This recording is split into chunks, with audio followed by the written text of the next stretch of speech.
Hey everybody, Cody and David here at Venomous 4 Gaming. Back with you guys another battle report. So this is just before David heads off to Nova, even though you guys will see this after Nova has concluded. Yeah. So this is David's full 2,000 point Nova list, and I'm playing my Idoneth Deepkin against his Nova list of Daughters of Khaine. So if you guys saw David at Nova, awesome. So I wasn't there obviously, but David was. So no idea how this is gonna go. I'm a little scared. I don't think David's scared at all. I'm not scared. I just, I don't know my army very well. But other than that, I think I'm gonna have a good time. Yeah, so. Other than that critical factor, we'll be good. Yeah, so I didn't bring any of my Gloomtide shipwrecks with me today. I'm trying to let David practice as much as he can, and I'm not trying to manipulate his movement and stuff like that with him, because you can severely affect somebody's movement with it by like blocking them and stuff like that. And yeah, so this is basically just a practice game, but I am gonna give David a run for his money, but I'm not gonna go out of my way to like just do a whole bunch of cheese on you. Well, to just not be kind of stupid. So I don't think the people at the tournament are gonna hold back. Yeah, they're not. So knowing our luck, you'll face like 5 Listen to Gash. That would hopefully not. So anyways, fun weekend. Fly all the way out there and just play the Gash like back to back to back to back. Yeah. So we're gonna jump straight into it, guys. So we're gonna go over Daughters of Khaine, and then we're gonna go over Idoneth Deepkin, and we're gonna jump right into it and explain mission lists and all that stuff. So quick shout out to everybody on Patreon. Your lists are gonna pop up. Your names are gonna pop up on the screen right now. Thank you guys so much for all the support on Patreon. If you guys want to support us just like those fellas, or just check out anything else about the channel, go down in the video description below, and we will see you guys in just a moment when we start going over our army list. So. Alright guys, here's David's 2,000 points of Daughters of Khaine. Yeah, so I'll start off with General. I am running a Slaughter Troop, so this is my Slaughter Queen on a Cauldron, and she has the Catechism of Murder prayer. Her command trait is the Calibron Temple, so she has to take the command trait that allows her to teleport a unit that's within 7 inches of her, as long as they're not within enemy units. Is within 3 inches of them, and then her command or artifact is the +1 armor save, 1001 Dark Blessings, and then I also have a Hag Queen with Martyr's Sacrifice, and then I also have another Hag Queen with Blessing of Khaine, and then for the extra artifact from running a battalion, she is going to have the Rune of Khaine artifact, and that basically she just kind of like blows up. I'll roll a dice to see how much she does, and then the 2 Slaughter Troops with whips and barbed bucklers fill out the Slaughter Troop for the Sisters of Slaughter, and then I can add, oh no, never mind, I'm sorry. And then there's 30 Witch Elves with Sacrificial Daggers. I have Marathi, and then the 2 unit of Heartrenders for the Slaughter Troop are in the skies. Yep, so they're on the board right now. And I think that's it.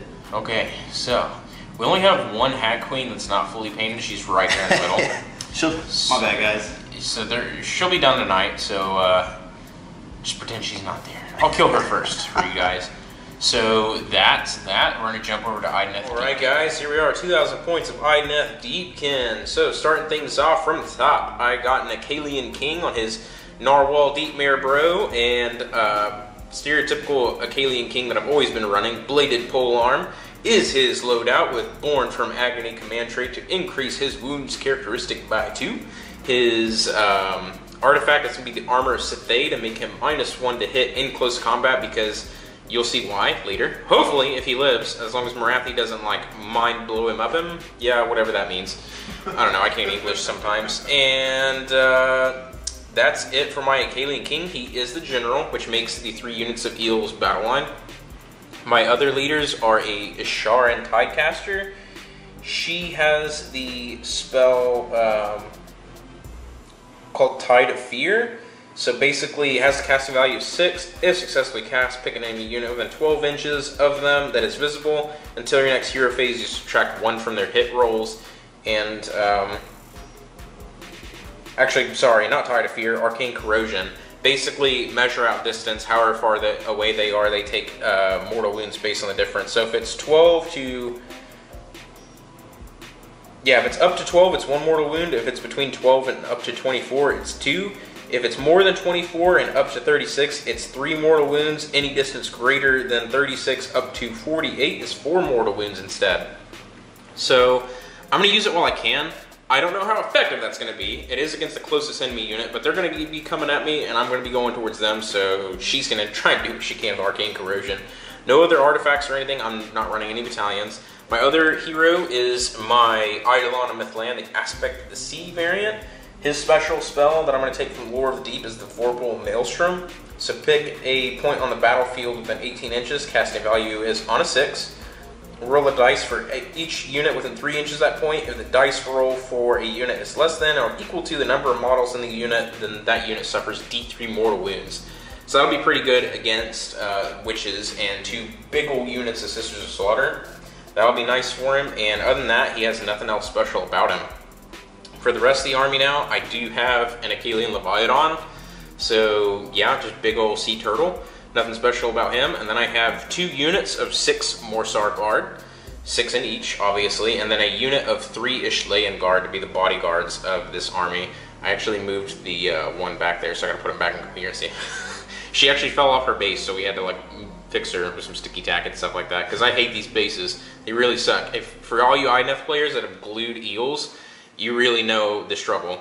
So that is it for Idoneth Deepkin. I'm actually at 1,940 points. The other thing I was going to do to make up points was I was going to take an endless spell of the Geminids of Ulgish, but my Malign Sorcery box didn't come with bases, so me and David were going to fix that, but because they didn't have bases, I couldn't get them fully painted because it was a really big pain having to hold in my hand. So me and David were going to fix that off camera, but we just didn't have enough time to get them fully painted, and I didn't want to have a bunch of unpainted endless spells running around the board. So that's that. So basically I do get extra command point. How many points are you at? Just straight 2K? Okay. So I'm sorry, I thought you meant command point. I'm at 1970, so you'll get a triumph. Okay. So I get a triumph and an extra command point, so I'm going to start the game with 2. So we're actually going to be equal anyways, because you are running battalion. So the mission is shifting objectives, same one as me and James did on the last battle report against Beastmen. So basically at the start of a turn, we roll a dice. I don't know whose perspective it's from, I'm pretty sure it's David's. So a 1 or a 2 would make it this, a 3 or a 4 would make it that, 5 or a 6 would make it that objective. Whichever objective it is becomes worth 3 points for the rest of that battle round. All the other ones are only worth 1. So that's that. That's really it for the mission and for the list. There's nothing else here. Are you ready? I am ready. Okay, so David finished deploying first because I'm not running any battalions, so he finished quite a good pace ahead of me. So who do you want to go first? You, sir. Alright, so I will take turn 1. So we're going to go straight now into Idoneth Deepkin turn 1. If you guys are watching the shortened version of this battle report, you guys will see us at the end of turn 1 for Idoneth Deepkin. If you guys are watching the full version, you will see me start up the hero phase in just one moment. So wish us luck. Grab your drinks, grab your popcorn, your other snacks, and yeah, I'm gonna get ready to do it. One of us is not going home today. No, we're both gonna go home. I'm already home. That's what you... Oh. Okay. Alright guys, this is a turn summary, turn 1 for Idoneth Deepkin.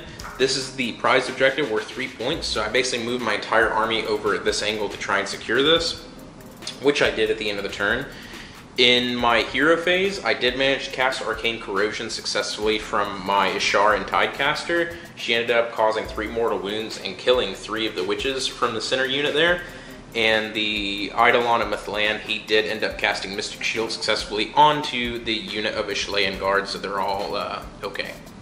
So that is it. That was it for the hero phase. Then in shooting, I fired 6 shots from harpoon launchers over into the witches, and David made all his saves, so no casualties inflicted there. And that is the end of turn 1 for Idoneth Deepkin. So at the end of turn 1, I get 3 points. David still has 0, but it's not even his turn yet. So now we're going to go into turn 1 for Daughters of Khaine, and we'll be back at the end of his turn. Alright guys, into turn 1 for Daughters of Khaine. This is a turn summary. So basically what happened is everything over here moved up. All the heroes and the Cauldron of Blood all moved up. The Sisters of Slaughter here did make a charge. That one attempted and failed. This one did charge the unit of Eels. I only ended up taking 3 wounds after all combat was finished. And a total of how many Sisters of Slaughter died here? 8? 9. 9. So 9 sisters, or 8 were killed and 1 ran away in battle shock. Yeah. And that is it for the turns. So objective-wise, David scores all 3 because he has more models than me here, unfortunately. And that's it. So he gets a total of 5 points to my 3. So David's currently winning at the end of turn 1, and we're gonna get ready to roll off to go into turn 2. Rolling off to go into turn 2. You get it. So you double turn me, as feared, and we're gonna let David take an immediate turn. All right, guys. Into turn 2 for Daughters of Khaine. Whew. It was a bit of a wild one. So there's only 2 Sisters of Slaughter remaining at the end of the turn in combat here. They did manage to cause a wound on my Eidolon. Yeah. I lost 1 eel, and 1 eel's dropped down to 2 wounds remaining. My Leviathan was dropped all the way down to 4 wounds remaining. Most of that was, I think he had 7 wounds remaining, and then he almost killed himself just by attacking the Sisters of Slaughter back. And that's that. So, all in all, you lost how many Sisters of Slaughter here? 2, 4, 6, 8, 9. Yeah, 9 of them died though, so that's good. And it is going into my turn. So at the end of my turn, are you within 6 of this with them? No, you might get that one. Yeah, then I might have it because I have more models than you. Oh yeah. Yeah. So you get this one now. So I'll get. You get 3. I still control that one. So 3, 4. 4. Yeah. So David gets 4 points, taking him up to 9 to my 3, and I'm at 8. I got 5 last time. 5 is the max I got. Oh yeah. And then I got 4, so I'm at. Okay. No, 9. I'm sorry. Yeah, whatever. So anyways, that's it for turn 2. So overall, I'm doing okay. The horror was cast by Marathi, dropping my king down to 3 wounds remaining, so that's pretty dangerous. I did take 3 or 4 mortal wounds last turn, so pretty dangerous times here. So we're gonna go straight into turn 2 for Idoneth Deepkin. I'm gonna try and pull this one back. So I'll see you guys at the end of my second turn. Alright guys, so at the end of turn 2 for Idoneth Deepkin, all that happened was I retreated this unit of Meixsell Guard out of combat. The Eidolon managed to finish off these 2 sisters, but he took a mortal wound back from a bladed buckler. The Leviathan was killed, but he did manage to take away a couple of Sisters of Slaughter. The Meixsell Guard here charged into the giant brick of sisters and killed all of but 3 of them. And the king and the Ishlean Guard also charged in and left this Hag Queen on 1 wound, and they killed the Khaine Heartrenders. And that is it. So we're going to get ready to roll off for turn 3. I did score both these objectives here, this one being the main objective, so I gained 4 points up to 7, and David still has 9 at the end of turn 2. So we're going to get ready to roll off for turn 3. Guys, rolling off for turn 3. I get a 3 and you get a 2. Alright, so time for Idoneth turn 3. Alright guys, at the end of turn 3 for Idoneth Deepkin, I had all these eels charge in here, and the witches and the Hag Queen there are dead. The Meixsell Guard here charged in, destroyed the Sisters of Slaughter unit, and my Achaian King charged in, dealt 9 damage in total, which is pretty meager compared to the Cauldron of Blood, but I had no idea it was 15 wounds with a 3-up save because of artifacts and stuff. So I charged in the Khaine King anyways and tried to deal away with it, and I dealt 9 damage, and then I died in return because the Avatar, pretty much. So I was going strong, and then the Avatar was like, nah. So that sucks, but at least I did almost kill it. And that's the end of turn 3 for Idoneth Deepkin, so we're going straight into turn 3 for Daughters of Khaine, and we'll see you at the end of David's turn 3. Right, everybody, end of turn 3 for Daughters of Khaine. Marathi turned into her snake form, charged into both units of eels, ended up causing 9 wounds worth of damage and killing 2 of the eels and finishing off a 3rd one. So I lost 3. I did not fail any battle shock though, because I'm +3 bravery for my Eidolon, so I am okay, and I managed to deal 3 a maximum of 3 wounds to Marathi. Otherwise I would have dealt a lot more. And that's it. So she's down to 9 wounds remaining, and the Cauldron of Blood kind of ran away, and that's it. So we're gonna get ready to roll off to see who goes into turn 4. I get a 4, you get a 5, so I get double turned, and we're gonna let you have a hero phase. Alright everybody, this is a turn summary for turn 4 for Daughters of Khaine. Marathi charged in, annihilated the unit of Meixsell Guard, The unit of Battalion Guard lost one of their number, but they managed to fight back and peel 3 wounds off of Marathi, so she's down to 6. And that was it for the turn. So David runs over here, takes this objective. That objective turned into the primary objective. And so I'm at 14. So you get 14, and I'm down at 11. All right. So we're going to go straight into turn 4 for Idoneth Deepkin. Alright guys, into turn 4 for Idoneth Deepkin. All that really happened was the Eidolon shot and charged, killed 2 of the Heartrenders, they passed Battle Shock. The Morsar Guard flanked around, charged over the destroyed tree here, and attacked the Cauldron of Blood, ended up killing it with their Volt Spears. And Marathi took 3 damage, 2 from my Tide Caster, who was all the way behind us, casting her little sniping spell for the Arcane Corrosion, and then the Ishlean Guard, Loki and Prince managed to do an additional damage with this Hell Saber on her. And that's it for turn 4, so we're gonna get ready to roll off for turn 5 after I score this objective and this one, bringing me up by 2 more points. Right, so rolling off for turn 5. I get a 2 and you get a 3, alright. So, your hero phase. Alright guys, so into turn 5 for Daughters of Khaine. David had this unit retreat and shoot, and Marathi charged into the Eidolon, and Eidolon's down to 4 wounds remaining, but it is going back into my turn 5. That's all that happened, so I have 13 victory points, and David now has 18. So we're going to go straight now into turn 5 for Idoneth Deepkin. Alright guys, in my hero phase now for my Eidolon of Mythland, he's going to cast Cooling Sea Mist, casting value 6. It goes off on an 8. Do you want to try and deny? Does damage. That's either D3 mortal wounds to a unit or D3 recovered to me. Potentially killer. And what's your other wound? The tidal wave thing? Yeah, where I pick a point within 18 inches and everything within 3 suffers D3. And then what can she do? Closest enemy unit suffers D3 if it cast. So it has to be on them. Yep. Okay, I'm gonna let this go through because the other one's gonna do another D3, right? Mm-hmm. And you casted that on an 8, so I'm just gonna hope you cast lower on the next one and hope you don't kill me here. Okay, so D3 mortals onto Marathi for 3. Yeah, you got her. You get a save. Oh yeah, you're right. It's okay. It's okay. It's okay, David. I got her. Okay. The Eidolon of Mythland is superior. Not in close combat. Maybe the aspect of the storm. Who knows? We'd have to fight that one day. So let's go ahead and do his Vorpal Maelstrom just right on top of their heads. That does... Ooh. Cell phone, tell me. Doop doop doop doop doop doop doop doop doop. It does go off on a 6, so they're gonna suffer D3 for 3. Okay, they're gone. Wait. No, you. I'm sorry, I keep forgetting. They're good. They're dead. Okay, so you'll get 5, and then I think it goes to victory points, and then you'll get me on victory points because we'll tie at 18. Yeah, and I tabled, so I get a full 2,000 points worth of killed models. You get 1970. Oh, that was a great year, let me tell you. I wasn't even a thought back then. So, that's it. That was really close, especially towards the end. Yeah. Now, I did kind of torpedo myself with my king. Like, I kind of like a bird running into a windshield. That's kind of like what happened with him.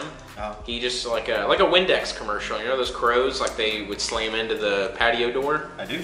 Yeah, that was kind of like what he did. Now, if my king hadn't, like, you know, killed himself there, it would have been maybe not as close. But I gotta say, the Eidolon of Mythland, for him not being too good in close combat, his shooting attack does make a difference, and his ability to do spells and heal and all that stuff is really nice. So guys, since I don't have that painted endless spell, did you have enough points to take cogs? How much is cogs? I'm thinking about dropping a witch and a Hag Queen? Yeah, because I need it. Yeah. So that would have made the difference with like some witches and stuff. Yeah, the only difference it would have made for me with endless spells, I would have taken the Geminids, and I would have been casting that on him, which I could have re-rolled failed casting rolls for him, or a failed casting roll. Yeah. And that could have been potentially pretty cool. But yeah, I think that's honestly the best endless spell for Idoneth. I'm really impressed with Marathi. Yeah, she did pretty good. She did really well. I think for all my Idoneth fans, the way to just hold Marathi is just charge with a unit of Meixsell guard and just tie her up. Because ignoring Rend. I mean, you just gotta start dealing damage to her as soon as possible. And it's the fact that you charge. If I would have charged, I would have had a 3-up save ignoring Rend. But I should have cast Mystic Shield on him. That could have kept him alive. That Loki and Prince, though, put in work for a while. He did a good amount of damage. He survived. So that was a good game. Hope you guys enjoyed it. So I know David's kind of fretting that he did miss a few rules, but this is your first time playing this entire list? Really, I'm just kicking myself because I forgot and I activated that Hag Queen. I can't believe I did that. Instead of this is just slaughter? It wouldn't have. It would have left me with 8 more, and then they had all those buffs on them for like when you attack them, it hurts them. So I mean, it could have helped, but little mistake. So yeah. Well, that's it, guys. So hope you guys enjoyed it. Please let us know how we did in the comments below, and we will see you guys in the next video. So we'll see David after he gets. Well, you guys will see David after he gets back from Nova. I'll be keeping up to date with them, and I'm sure myself and David will keep you guys updated on our Facebook page of how David's doing there. Who knows? Might see him on Warhammer TV. Maybe. Who knows? I think my army's playing good enough. Yeah, that's up to them to decide. Yeah. And who knows? They might be like, "Oh, you're not a golden demon." Yeah, and then the opponent has to agree too. Like, if they don't want to do it, then they won't do it. So both people have to agree. I will go home and sacrifice a goat in hopes. So that's it, guys. So I'm gonna let David get ready to pack and go up for Nova, and I'm gonna go home and I don't know what I'm gonna do. I'm probably gonna paint some beastmen. All right. Or something else. I don't know. So we will see you guys in the next video. Hopefully you guys enjoyed it, and have a good one.